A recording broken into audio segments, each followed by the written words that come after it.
మొదటి రాజుల గ్రంథము 9వ అధ్యాయము. సొలొమోను యెహోవా మందిరమును రాజనగరును కట్టుటయు తాను చేయకోరినదంతటిని చేయుటయు ముగించిన తరువాత గిబియోనులో ప్రత్యక్షమైనట్లు రెండవ మారు యెహోవా సొలొమోనునకు ప్రత్యక్షమై అతనితో ఈలాగు సెలవిచ్చెను. నా సముఖమందు నీవు చేసిన ప్రార్థనా విన్నపములను నేను అంగీకరించితిని. నా నామమును అక్కడ సదాకాలము ఉంచుటకు నీవు కట్టించిన ఈ మందిరమును పరిశుద్ధపరిచియున్నాను. నా దృష్టియు నా మనస్సును ఎల్లప్పుడూ అక్కడ ఉండును.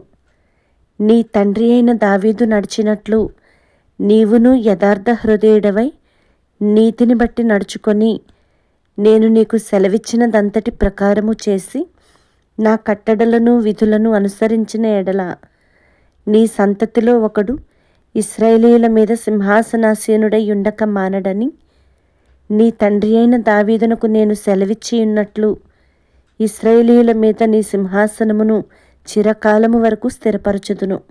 అయితే మీరే గాని మీ కుమారులే గాని ఏ మాత్రమైనను నన్ను వెంబడించుట మాని నేనిచ్చిన ఆజ్ఞలను కట్టడలను అనుసరింపక ఇతరమైన దేవతలను కొలిచి పూజించిన ఎడల నేను ఇశ్రాయేలీయులకిచ్చిన ఈ దేశములో వారిని ఉండనియ్యక వారిని నిర్మూలము చేసి నా నామమునకు నేను పరిశుద్ధపరిచిన ఈ మందిరమును నా సముఖములో నుండి కొట్టివేసెదను.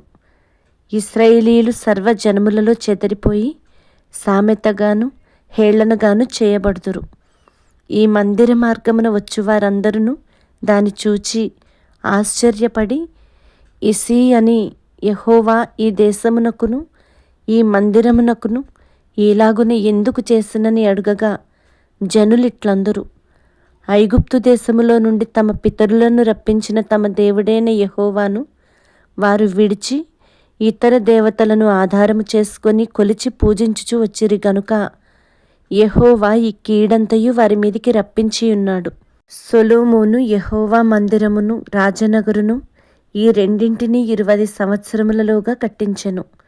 అతడు పని ముగించిన తరువాత తూరు రాజైన హీరాము సొలొమోను కోరినంత మట్టుకు దేవదారు మ్రానులను సరళవృక్షపు మానులను బంగారమును అతనికి వచ్చియున్నందున సొలొమోను గలిలయ దేశమందున్న 20 పట్టణములను హీరాముకు అప్పగించెను. హీరాము సొలొమోను తనకిచ్చిన పట్టణములను చూచుటకు తూరు నుండి రాగా అవి అతని దృష్టికి అనుకూలమైనవిగా కనబడలేదు గనుక, నా సహోదరుడా, నీవు నాకిచ్చిన ఈ పట్టణములు ఏపాటివనెను. నేటి వరకు వాటికి కాబూల్ అని పేరు. హీరాము 240 మణుగుల బంగారమును రాజునకు పంపించెను. యెహోవా మందిరమును సొలొమోను నగరమును మిల్లోను యెరూషలేము యొక్క ప్రాకారమును హాసోరు మెగిద్దో గెజెరు అను పట్టణములను కట్టించుటకు సొలొమోను వెట్టివారిని పెట్టెను.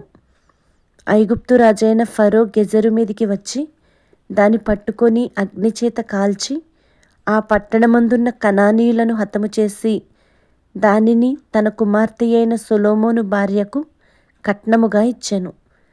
సొలొమోను గెజెరును కట్టించెను మరియు దిగువను బేత్ హోరోనును బయతాతును అరణ్యములోనున్న తద్మోరును సొలొమోను భోజన పదార్థములకు ఏర్పాటైన పట్టణములను రథములకు ఏర్పాటైన పట్టణములను రౌతులకు ఏర్పాటైన పట్టణములను సొలొమోను యెరూషలేమునందును లెబానోను నందును తాను ఏలిన దేశమంతటి యందును ఏదేది కట్టుటకు కోరెనో అదేను కట్టించెను. అయితే ఇశ్రాయేలీయులు కాని అమోరీయులు, హిత్తీయులు, పెరిజ్జీయులు, హివ్వీయులు, యెబూసీయులు అను వారిలో శేషించిన వారుండిరి. ఇశ్రాయేలీయులు వారిని నిర్మూలము చేయలేకపోగా వారి దేశమందు శేషించియున్న వారి పిల్లలను సొలొమోను దాసత్వము చేయ నియమింపగా నేటి వరకు అలాగూ జరుగుచున్నది. అయితే ఇశ్రాయేలీయులలో ఎవనినైనను సొలొమోను దాసునిగా చేయలేదు. వారు రాణువవారుగాను తనకు సేవకులుగాను అధిపతులుగాను సైన్యాధిపతులుగాను అతని రథాధిపతులుగాను రౌతులుగాను ఉండిరి. సొలొమోను యొక్క పని మీదనున్న ప్రధానులు 550 మంది. వీరు పనివాండ్ల మీద అధికారులుగా ఉండిరి. ఫరో కుమార్తె దావీదుపురము నుండి సొలొమోను తనకు కట్టించిన నగరునకెక్కిరాగా అతడు మిల్లోను కట్టించెను. మరియు సొలొమోను తాను కట్టించిన బలిపీఠము మీద ఏడాదిలో 3 మారులు దహన బలులను సమాధాన బలులను యెహోవాకు అర్పించుచు యెహోవా సముఖమందున్న పీఠము మీద ధూపద్రవ్యము వేయుచుండెను. పిమ్మట అతడు మందిరమును సమాప్తము చేసెను.